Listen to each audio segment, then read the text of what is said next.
आपकी वजह से मैंने सीखा है कि डेयरी और मीट जैसे इंडस्ट्री में नहीं काम करना है। अभी मैं जिस कंपनी में हूँ, जो मैं उसके कस्टमर्स देखती हूँ, तो उसका जो एप्लीकेशन है वो नॉनवेज में ज़्यादा जाता है, तो मुझे बहुत ज़्यादा गिल्ट भी आता है।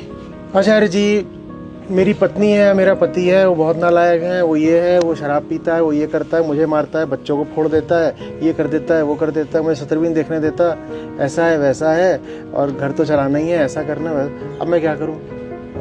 मैं अब क्या बता सकता हूं? क्या करूं? जो होना है वो हो ही रहा है, और अच्छे से पिट लो। मैं अब क्या बता सकता हूं इसमें?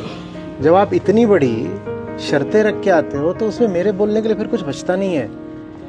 अब आप मेरे पास आ रहे हो कुछ पेन रिलीवर मांगने, कह रहे हो पेनफुल कंडीशन तो चलेगी, क्योंकि मैंने तय कर रखा है कि मैं छोड़ूंगी तो नहीं, तो मुझे पेन रिलीवर दे दो। वो मेरे पास होता नहीं दुर्भाग्य से, तो मैं क्या करूं? मेरे पास डायनामाइट होता है।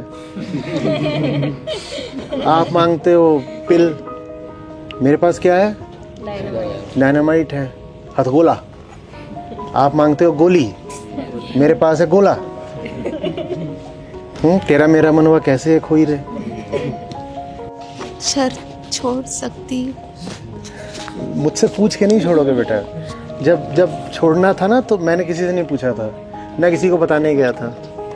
आज हम बात कर रहे थे ना, ये कुछ बातें होती हैं जो पूरी तरह से भीतरी होती हैं, और अगर मेरे बोलने से छोड़ोगे ना, तो इल्ज़ाम भी फिर मेरे ऊपर आएगा कि मेरी ज़िंदगी बर्बाद कर दी।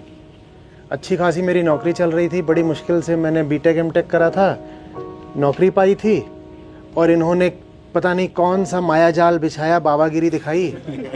अच्छी खासी लड़की नौकरी छोड़ छाड़ के घर पे बैठ गई, अब बर्बाद हो गई है। वो इल्ज़ाम भी फिर मेरे ऊपर आएगा कि मैंने आपको थोड़ी रोशनी डाल दी है, उस रोशनी में आपको कुछ चीज़ें थोड़ा बेहतर दिखने लगी होंगी। अब जब वो चीज़ें आपको दिख रही हैं, तो रास्ता क्या लेना है ये आप जानो। रास्ता मुझसे मत पूछो, बल्कि उनसे बचना जो राह बताने को तैयार है।